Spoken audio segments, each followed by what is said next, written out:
Saudara yang dikasihi Tuhan, banyak gereja di Jerman telah kosong. Terpaksa ditutup karena tidak ada jemaat yang datang lagi. Bagaimana di Inggris? Saudara koresponden dari koresponden agama dari Daily Telegraph London menuliskan bahwa hari ini penduduk Inggris yang pergi ke gereja di hari Minggu hanya 2%.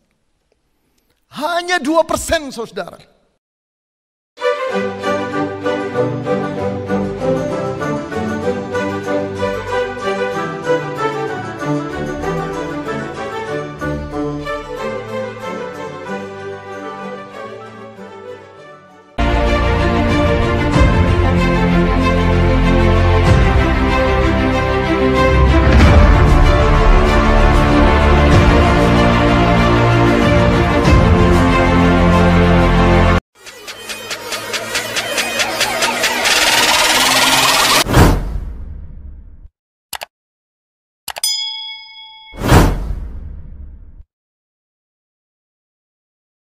Halo saudara-saudaraku yang terkasih di dalam Tuhan dimanapun Anda berada. Bersama saya Noverina Solihin, kita berjumpa kembali teman-teman. Masih di hangat-hangatnya ya tahun baru 2023. Saya berharap kita semua dalam keadaan baik, sehat, dan tidak kekurangan satu apapun. Teman-teman, ada satu hal yang cukup meresahkan ya. Meresahkan kalangan umat Kristen saya lihat. Saya amati teman-teman, tapi ini sekaligus juga membuat euforia tetangga kita, ya, yaitu teman-teman Muslim, teman-teman. Tentang apa itu? Saksikanlah video ini dari awal sampai selesai, dan banyak hal yang akan Anda dapatkan untuk membuat iman kita semakin teguh, semakin kuat di dalam Yesus Kristus Tuhan kita. Hey there. Subscribe to my channel. And also press this bell icon. Saudara-saudaraku yang terkasih di dalam Tuhan, banyak pembahasan yang dilakukan teman-teman, yaitu tentang gejala, fenomena, semakin berkurangnya umat Kristen di benua Eropa.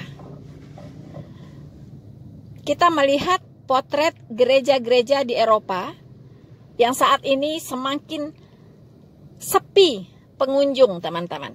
Ya, dan ini adalah fakta. Ini fakta realita, teman-teman ya. Jadi ini bukan hoax ya. Di mana sekarang gereja-gereja di Eropa sudah banyak yang berubah menjadi museum, kemudian ada juga yang ditutup, kemudian ada juga yang disewakan dan dijadikan tempat ibadah umat beragama lain seperti masjid, teman-teman, karena memang banyak sekali para pengungsi, imigran-imigran dari Timur Tengah yang menyerbu negara-negara di Eropa, dan mereka butuh tempat ibadah, ya. Nah, jadi daripada kosong, maka gereja-gereja tersebut disewa untuk dijadikan tempat ibadah mereka, teman-teman. Maka mereka mengira pertumbuhan Islam di Eropa itu sangat pesat, padahal itu adalah mereka-mereka juga, teman-teman ya.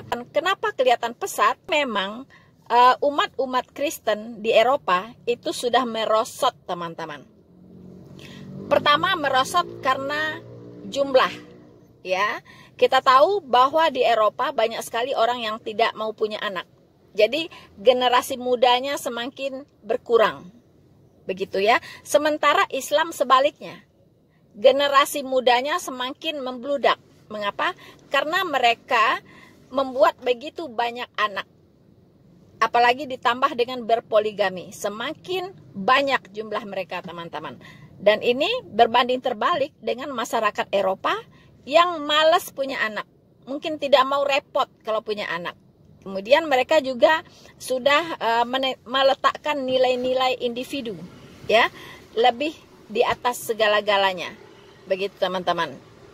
So, teman-teman, untuk kita melihat bagaimana sebenarnya kondisi kekristenan di benua Eropa, kita akan melihat dulu apa yang di-sharingkan oleh seorang pendeta yang bernama Benny Solihin.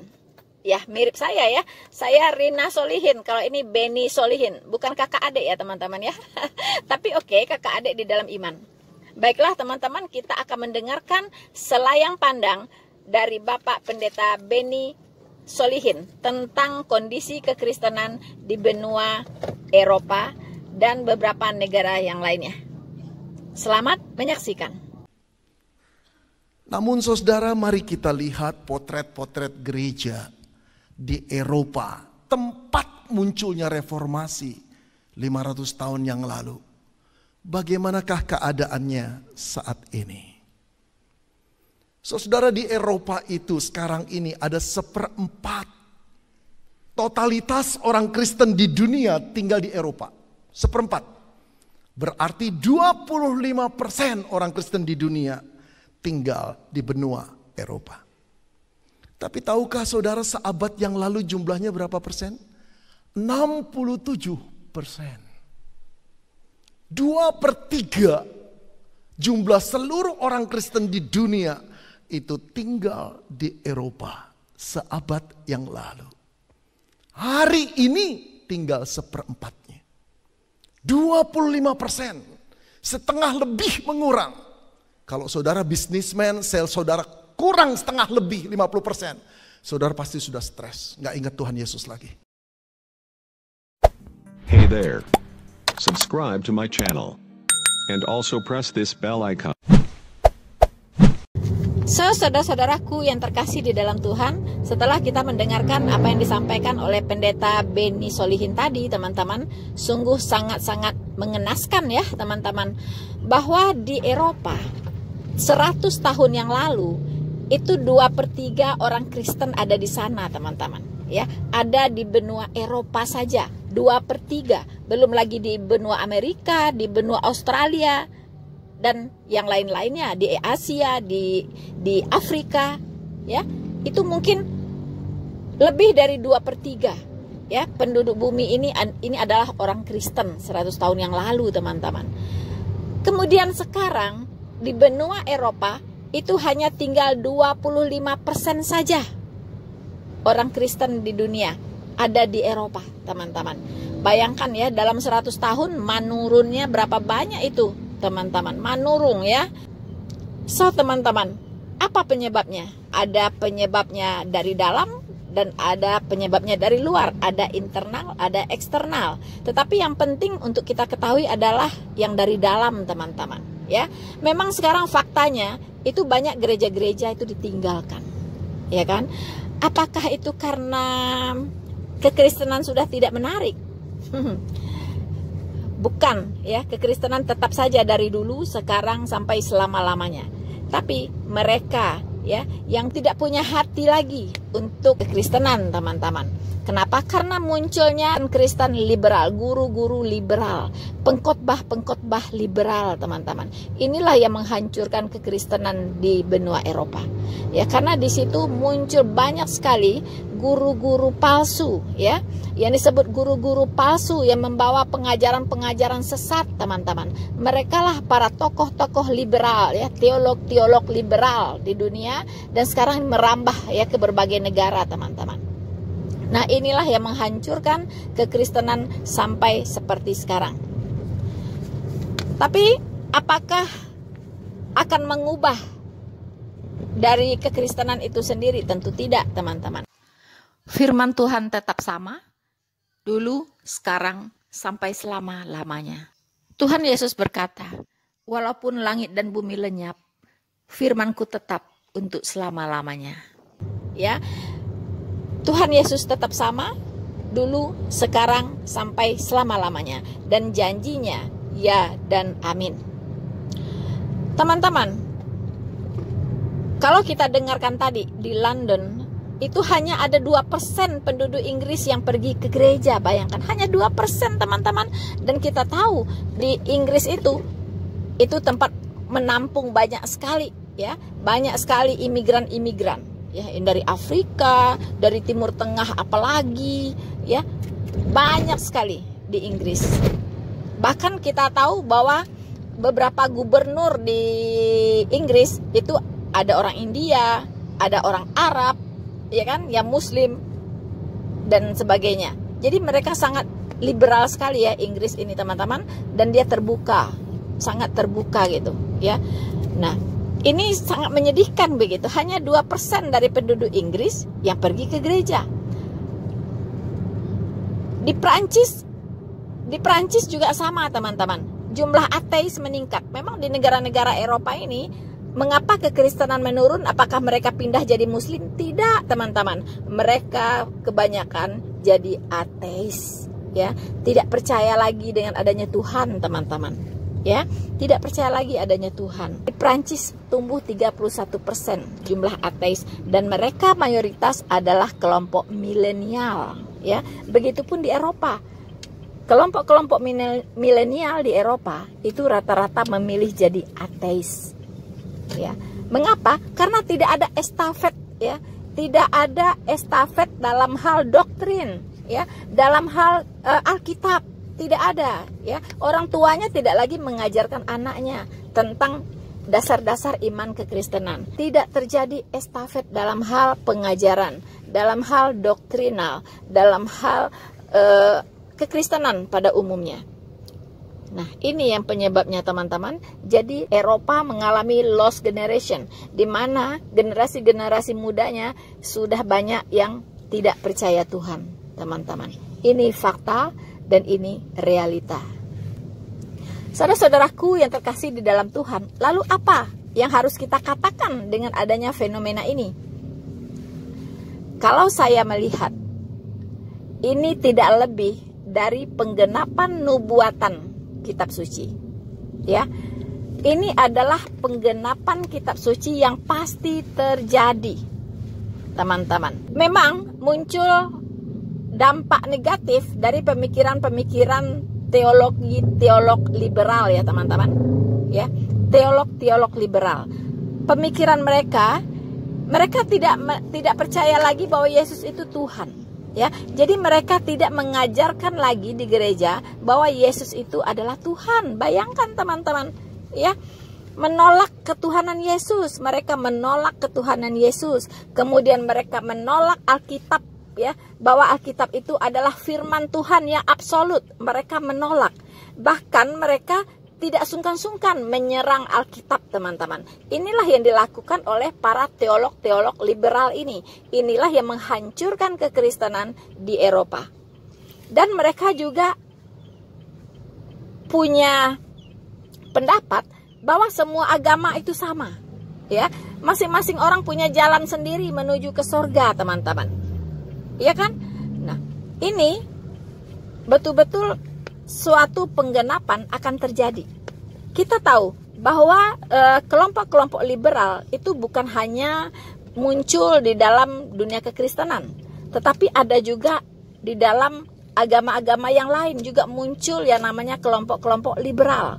Ya, ada Islam liberal, ada Kristen liberal, ada Buddha liberal, Hindu liberal, Konghucu liberal, semua Katolik liberal, teman-teman. Ya, dalam semua agama ada kelompok-kelompok liberal seperti ini yang menganggap semua agama adalah sama.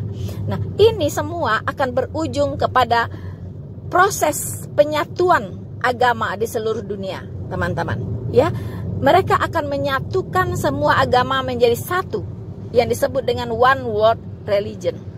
Ya, semua tidak mempertahankan lagi, ya, doktrin-doktrin mereka. Ya, mereka akan mengusung yang namanya perdamaian, yang namanya Tuhan itu satu, begitu. Tuhan semua agama itu sama, ya.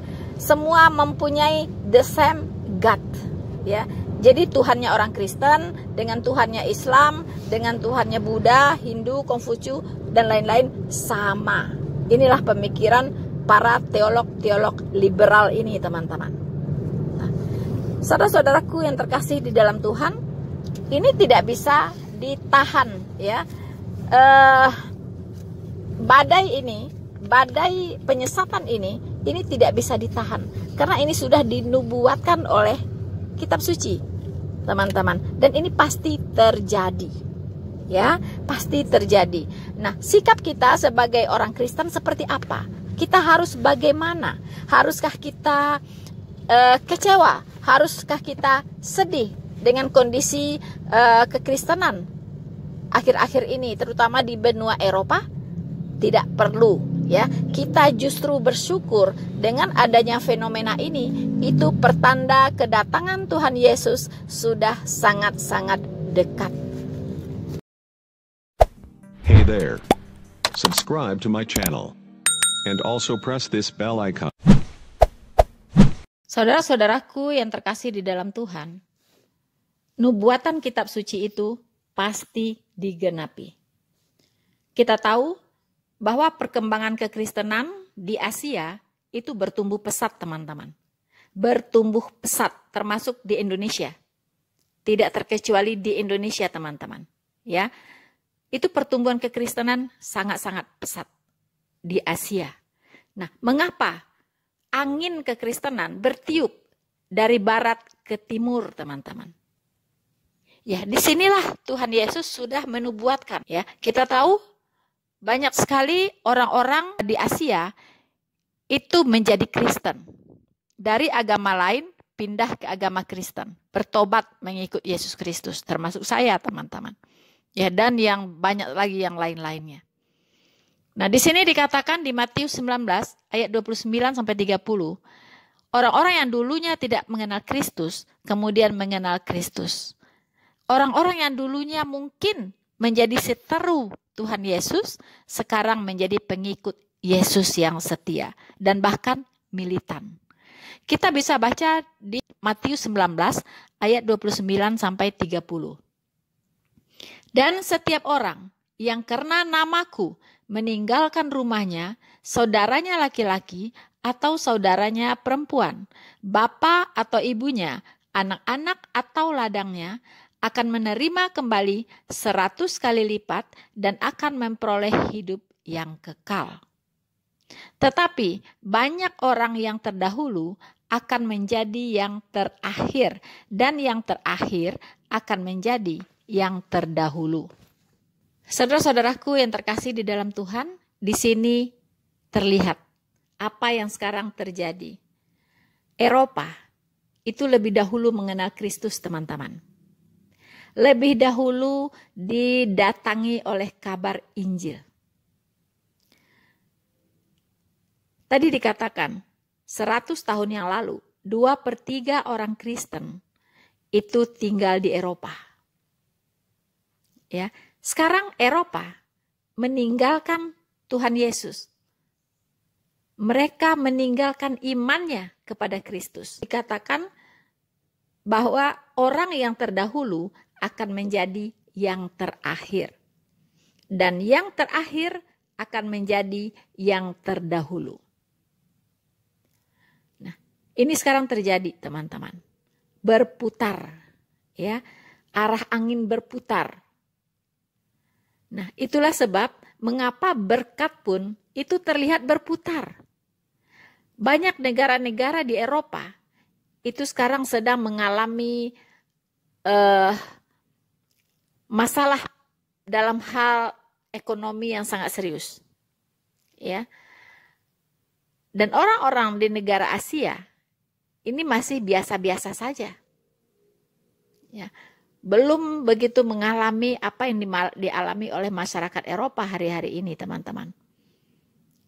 Akibat COVID-19. Dan juga selama ini negara Eropa itu adalah negara tujuan ya untuk mencari kesejahteraan, teman-teman. Banyak orang-orang dari berbagai belahan dunia datang ke Eropa untuk mencari kehidupan. Karena mereka negara yang makmur, negara yang maju. Tapi hari ini banyak sekali negara-negara di Eropa yang sudah mulai bangkrut, teman-teman. Ya. Itulah sebab karena mereka menolak Raja Damai Sejahtera. Berkat pun beralih ke Asia, teman-teman.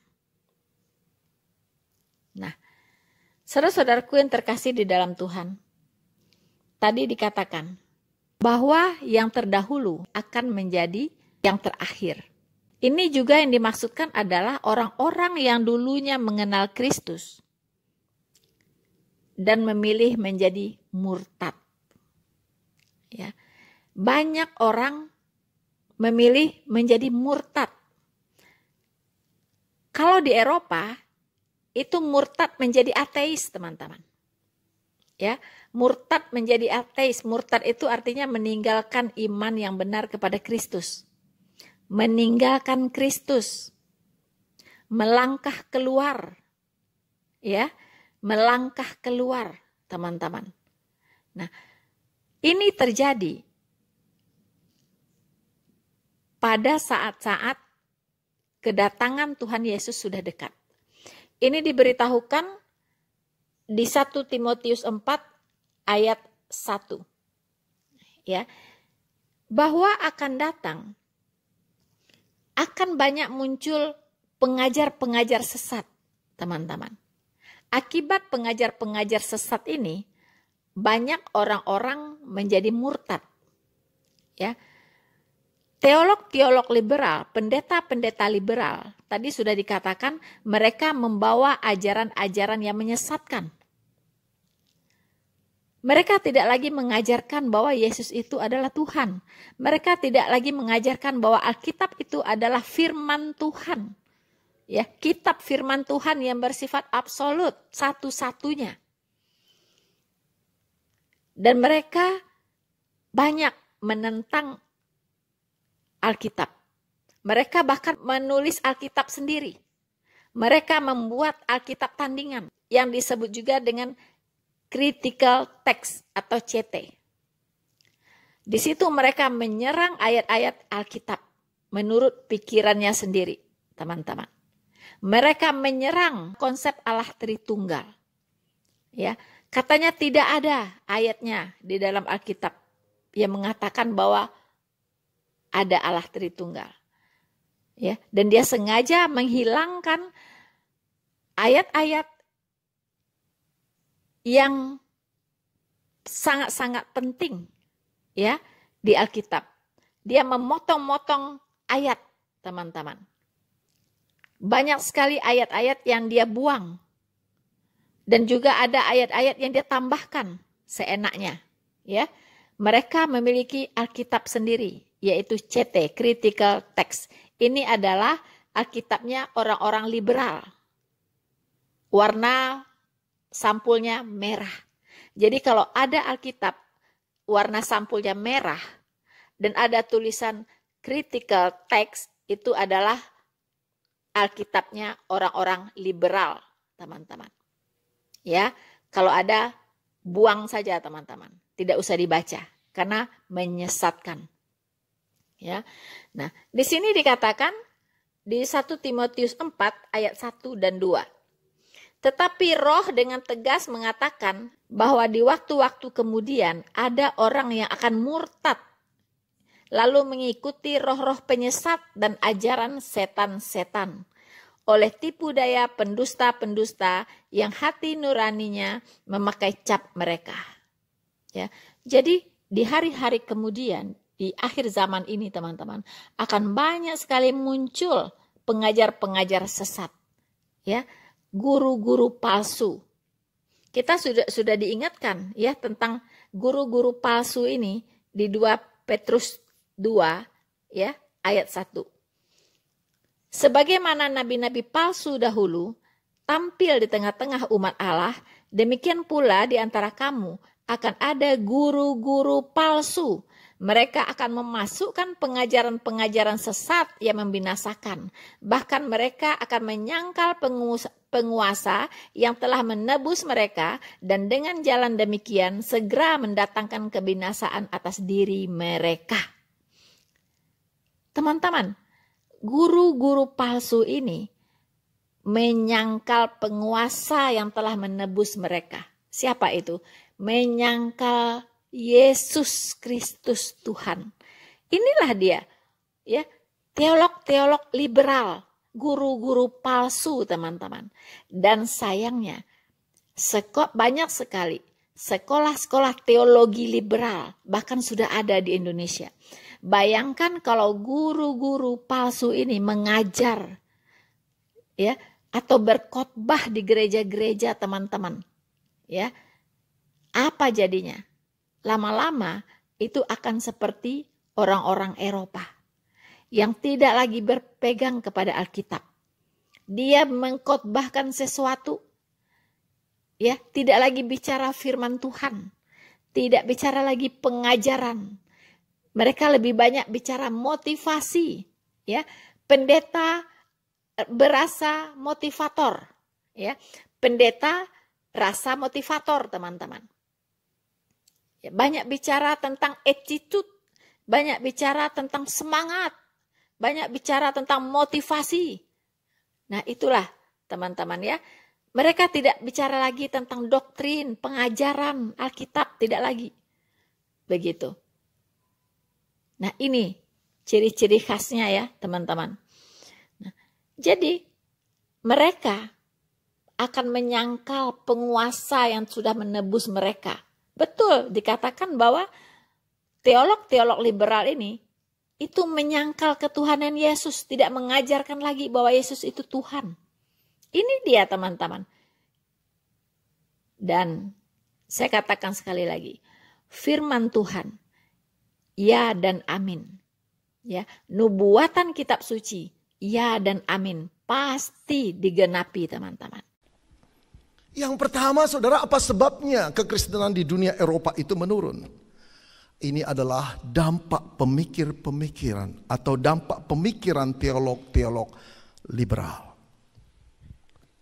Saudara, dengan pemikiran yang tajam, logika yang tinggi, analisis Alkitab yang luar biasa jelimetnya, tetapi mereka bisa terangkan dengan nalar yang luar biasa dan didukung dengan bukti-bukti sejarah yang begitu nyata. Para teolog-teolog ini menolak Alkitab sebagai firman Allah. Alkitab sebagai satu-satunya standar tertinggi hidup manusia yang diberikan Tuhan. Dengan logika yang tajam mereka menolak keilahian Yesus dan bisa membuktikan bahwa Yesus tidak pernah mengklaim dirinya sebagai Allah. Dan mereka berkata tidak pernah benar bahwa Yesus menyatakan dia adalah jalan satu-satunya sampai kepada Bapa. Tidak. Semua agama mempunyai jalannya sendiri-sendiri untuk sampai ke surga. Dan semua agama itu sah. Dengan logika yang tinggi mereka menolak untuk percaya setiap kisah-kisah mujizat di dalam Alkitab. Mereka mengatakan itu hanyalah dongeng-dongeng orang Yahudi yang primitif. Yang belum mendapat pencerahan di akal budi mereka.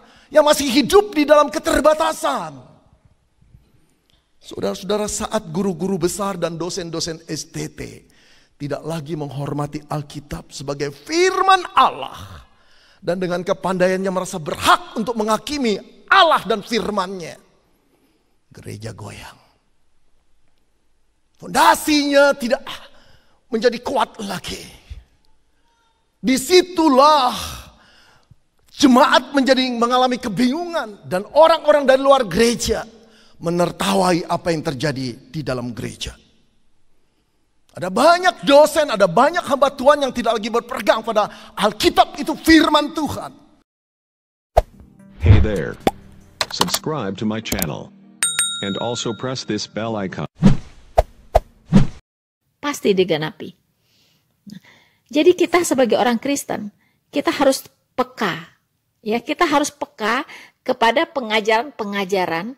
Apakah ini pengajaran ini Alkitabiah atau tidak? Apakah pengajaran ini sesat atau tidak? Nah, bagaimana kita bisa membedakan pengajaran demi pengajaran? Ya, kita harus menguasai prinsip-prinsip dasar iman kekristenan yang Alkitabiah. Teman-teman, ibaratnya kalau kita tahu barang asli, ya, kita tahu persis barang asli itu seperti apa. Maka jika datang begitu banyak barang-barang palsu ditawarkan orang di luar sana, kita sudah tahu, teman-teman. Ya, kita cepat sekali untuk mendeteksi, oh ini barang palsu. Oh, ini barang palsu. Ini palsunya di sini, ini palsunya di sini, begitu. Ya, barang palsu itu pasti banyak, tetapi barang asli cuma satu. Untuk itu kita harus benar-benar serius mempelajari prinsip-prinsip dasar iman kekristenan yang ada di Alkitab. Ya. Harus benar-benar menguasai prinsip-prinsip dasar iman kekristenan yang menyelamatkan itu. Nah, kalau tidak, maka akan mudah sekali terombang-ambing oleh angin-angin pengajaran yang menyesatkan teman-teman. Dan akhirnya Anda jadi mangsa, jadi korban dari guru-guru palsu ini teman-teman. Di tengah-tengah penyesatan yang semakin masif ini, para penginjil, para apologet, para pendeta-pendeta yang alkitabiah, para pengajar-pengajar yang alkitabiah, itu benar-benar harus berani berkata, ya di atas ya, tidak di atas tidak. Bahkan jangan sungkan-sungkan untuk menegur, untuk menasehati apa yang salah. Di sini dikatakan, ya. Jadi beritakanlah firman, siap sedialah, baik atau tidak baik waktunya. Nyatakanlah apa yang salah, tegurlah dan nasihatilah dengan segala kesabaran dan pengajaran. Karena akan datang waktunya, orang tidak dapat lagi menerima ajaran sehat. Tetapi mereka akan mengumpulkan guru-guru menurut kehendaknya untuk memuaskan keinginan telinganya. Mereka akan memalingkan telinganya dari kebenaran dan membukanya bagi dongeng. Tetapi kuasailah dirimu dalam segala hal, sabarlah menderita, lakukanlah pekerjaan pemberitaan Injil, dan tunaikanlah tugas pelayananmu. Jadi ini tugas berat dari para teolog-teolog yang alkitabiah, ya, dari para penginjil, dari para apologet-apologet, ya, yang bekerja siang dan malam, ya, untuk memberikan penerangan-penerangan firman Tuhan, ya, supaya tidak banyak orang disesatkan, teman-teman. Saudara-saudaraku yang terkasih di dalam Tuhan, satu hal yang harus kita ingat, memang sudah terjadi. Ya, memang hal itu sedang terjadi. Di mana kekristenan sekarang sedang merosot drastis, terutama di Eropa. Bisa merambah negara-negara lain, teman-teman. Kalau sarjana-sarjana teolog-teolog liberal ini merambah di berbagai belahan dunia. Mereka mendirikan sekolah-sekolah teologi liberal di mana-mana, teman-teman. Kemudian mereka akan menjadi pendeta-pendeta di negara itu. Kemudian mereka akan mengajar di gereja-gereja di negara itu. Apa yang diajarkan? Yaitu penyesatan. Ya, tidak lagi percaya Alkitab adalah satu-satunya kitab firman Tuhan. Tidak percaya lagi bahwa Yesus adalah Tuhan. Tidak percaya lagi kepada mujizat-mujizat yang ada di Alkitab itu. Mereka mengatakan itu adalah dongeng-dongeng nenek tua. Wow. Dan mereka akan mengatakan bahwa Alkitab itu banyak salahnya. Ya. Kontradiksi. Banyak salah. Teman-teman, teolog-teolog seperti ini akan datang ke gereja-gereja Anda, teman-teman. Akan khotbah di sana. Anda bisa bayangkan? Kalau jemaat tidak memiliki pengetahuan yang baik tentang Alkitab, akan termakan dengan sangat mudah, teman-teman. Akan bimbang. Ya, akan bimbang. Seperti yang terjadi di Eropa. Lama-lama, mengapain lagi ke gereja? Toh Yesus bukan Tuhan, akhirnya malas ke gereja. Lama-lama gereja sepi. Lama-lama gereja kosong. Banyak yang murtad. Menganggap sudah tidak penting lagi percaya kepada Tuhan Yesus. Yang penting jangan bicara-bicara agama deh. Jangan bicara-bicara doktrin lah. Ya. Bicara yang jangan ya memecah belah gitu. Bicara doktrin itu, berbicara pengajaran itu memecah belah umat. Ya, ngomong yang umum-umum aja deh, yang untuk semuanya enak gitu. Ya, ngomong perdamaian, ngomong kasih, ngomong cinta kasih. Tidak usah bicara perbedaan, bicaralah persamaan. Begitu. Teman-teman, akhirnya semua kehilangan identitasnya. Nah, inilah tujuannya liberalisme. Ya. Semua orang dibuat sama. Teman-teman. Nah, akhirnya iman kekristenan tergerus. Bisa jadi ada KTP orang Kristen, masih banyak punya KTP Kristen, tetapi sudah nggak ngerti Kristen itu apa. Begitu. Ya, apa sih hari-hari gini masih ngomong-ngomong Tuhan. Hari-hari gini masih bicara agama. Nggak perlulah bicara agama. Nggak perlu. Nah, teman-teman, ya, Yesus, udahlah, nggak usah bicara Yesus. Saudara-saudaraku yang terkasih di dalam Tuhan, ketika Tuhan Yesus datang yang kedua kali, apa yang dia katakan? Mari kita lihat Lukas 18 ayat 8. Di situ Tuhan Yesus sudah mengatakan bahwa ketika dia datang, hampir tidak ada lagi orang yang punya iman yang benar kepada Kristus, teman-teman. Mungkin Kristen masih banyak, KTP Kristen masih banyak, tapi tidak lagi punya iman yang benar kepada Kristus. Imannya sudah menyimpang, melenceng. Imannya sudah kemana-mana, teman-teman. Ya kan? Nah, saya bacakan untuk kita semua. Aku berkata kepadamu, Ia akan segera membenarkan mereka, akan tetapi jika Anak Manusia itu datang, adakah ia mendapati iman di bumi? Wow, mengerikan sekali.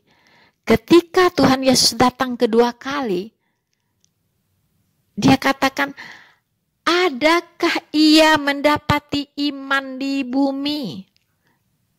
Apa artinya, teman-teman? Iman yang benar kepada Kristus itu sudah langka, teman-teman. Ya, sudah langka yang punya iman yang benar kepada Kristus. Mungkin berKTP Kristen masih banyak, tapi imannya sudah nggak benar, teman-teman. Ya, Tuhan Yesus datang itu mencari iman. Ya, Tuhan Yesus datang kedua kali itu mencari iman yang benar. Itulah mereka-mereka yang akan terangkat ketika Tuhan Yesus datang kedua kali. Tanpa iman yang benar kepada Kristus, tertinggal. Akan masuk ke dalam masa tribulation. Ya, zaman antikristus yang penuh dengan penyiksaan. Hanya orang-orang yang punya iman yang benar kepada Kristus yang akan terangkat di masa rapture nanti, teman-teman. Tetapi Tuhan Yesus berkata, ketika Anak Manusia itu datang, adakah ia dapati iman di bumi? Teman-teman, sungguh mengerikan. Sungguh mengerikan. Ini sebenarnya sebuah warning untuk kita, orang-orang Kristen. Waspada, lampu merah, teman-teman. Lampu merah. Ya. Waspadai pengajaran-pengajaran yang Anda dengar. Waspadai. Back to the Bible. Standing on the Bible, teman-teman. Di luar Alkitab, jangan percaya. Jadikan firman Tuhan sebagai tuntunan hidup Anda. Apa kata Alkitab, itu yang diikuti. Apa yang menyimpang dari Alkitab, tolak, teman-teman. Tolak. Saudara-saudaraku yang terkasih di dalam Tuhan. Dikatakan bahwa di Inggris hanya 2% saja orang yang masih pergi ke gereja. Di Inggris hanya 2%, mungkin itu pun aki-aki dan nini-nini, teman-teman. Karena generasi mudanya juga sudah banyak yang ateis. Di Amerika juga sama, teman-teman. Kristen-Kristen yang benar, yang Alkitabiah itu sudah menjadi minoritas di Amerika. Dulu mayoritas, teman-teman. Pada awalnya mayoritas. Kristen-Kristen Alkitabiah. Tapi sekarang semakin tergerus menjadi liberal, teman-teman. Sama. Jadi tidak heran Tuhan Yesus berkata, ketika Anak Manusia datang, adakah ia dapati iman di bumi? Sudah sedikit sekali yang punya iman yang benar kepada Kristus. Tergerus oleh pengajaran-pengajaran sesat, oleh guru-guru palsu yang menyesatkan. Ya, saudara-saudaraku yang terkasih, artinya apa yang difirmankan oleh kitab suci itu benar adanya, bahwa mayoritas penduduk bumi ini itu akan pergi ke neraka. Hanya sedikit saja yang akan masuk surga, teman-teman. Sedikit. Ya. Ini bisa kita baca di Matius 7 ayat 13 dan 14. Masuklah melalui pintu yang sesak itu, karena lebarlah pintu dan luaslah jalan yang menuju kepada kebinasaan, dan banyak orang yang masuk melaluinya. Karena sesaklah pintu dan sempitlah jalan yang menuju kepada kehidupan, dan sedikit orang yang mendapatinya. Wow. Teman-teman, ternyata mayoritas manusia itu akan pergi ke neraka. Dan itu pilihan mereka, bukan Tuhan yang menetapkan mereka untuk masuk neraka. Tuhan memberikan manusia itu kehendak bebas. Anda tinggal pilih, Anda mau ke neraka, berbondong-bondong, ikut-ikutan sama yang lain, atau Anda tetap berdiri teguh dengan iman yang benar kepada Kristus, dan Anda akan menuju ke surga. Dan itu sedikit teman-teman. Ya, makanya di sini dikatakan pintu neraka itu luas dan orang banyak akan memasukinya. Dan pintu surga itu sempit, ya, sempit, dan sedikit saja orang yang akan mendapatinya. Teman-teman, walaupun Eropa habis kekristenan di sana, Anda harus tetap teguh berdiri atas kebenaran. Walaupun seluruh dunia ini sudah sesat meninggalkan Kristus, Anda dan saya harus tetap teguh berdiri atas kebenaran, atas iman yang benar kepada Kristus. Jangan terpengaruh. Ya. Karena semua ini harus terjadi, teman-teman. Karena semua ini sudah dinubuatkan oleh Tuhan Yesus. Bahwa memang dunia ini, sebagian besar manusianya itu akan menuju ke neraka. Hanya sedikit saja, ya, yang memiliki iman yang benar kepada Kristus dan diselamatkan. Sedikit saja. Sekarang Anda pilih. Anda mau ikut yang orang kebanyakan, atau Anda ikut yang sedikit?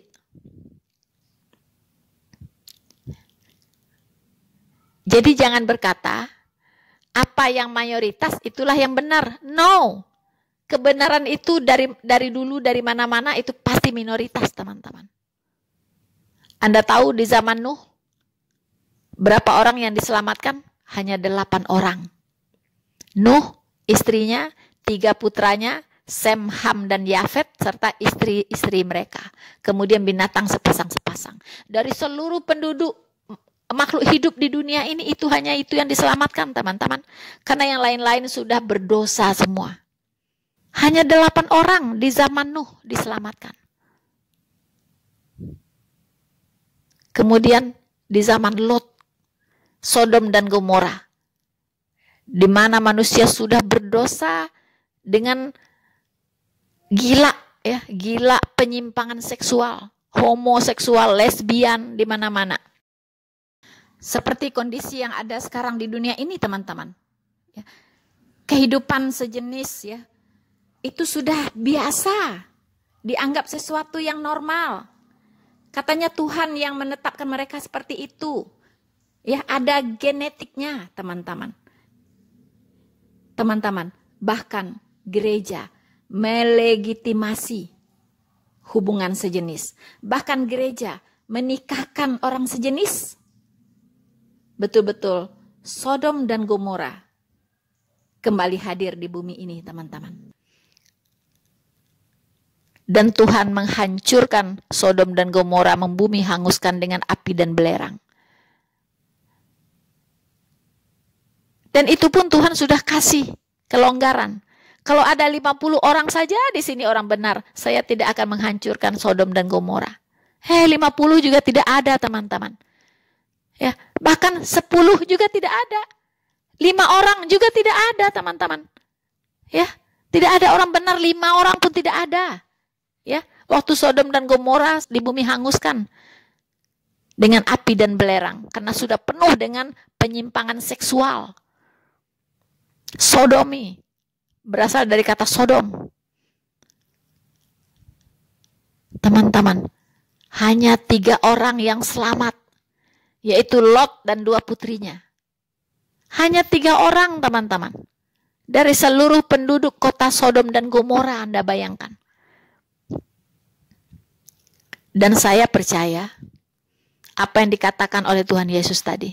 Ketika anak manusia itu datang, akankah ia dapati iman di bumi? Itu artinya sangat sedikit. Sangat sedikit. Mungkin bisa dihitung, teman-teman. Ya. Seperti di zamannya Nuh, hanya sedikit, hanya 8 orang yang selamat. Mungkin ketika Tuhan Yesus datang nanti, juga beberapa orang doang yang diangkat rapture. Teman-teman, tentu kita tidak berharap kita tertinggal, bukan?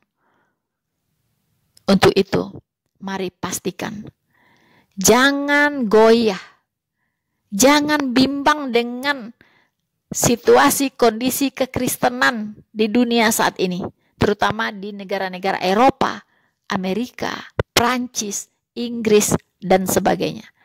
EGP, silahkan saja kalian, ya, murtad semuanya. Silahkan meninggalkan Kristus. Silahkan jadi ateis. Silahkan mau jadi apa saja. Katakan, tapi saya tetap berdiri teguh dalam iman yang benar kepada Kristus. Katakan itu kepada diri Anda, teman-teman. Apapun yang terjadi, saya tetap berdiri teguh atas iman yang benar kepada Kristus. Bersama saya, Noverina Solihin. Tuhan Yesus memberkati kita semua. Maranatha.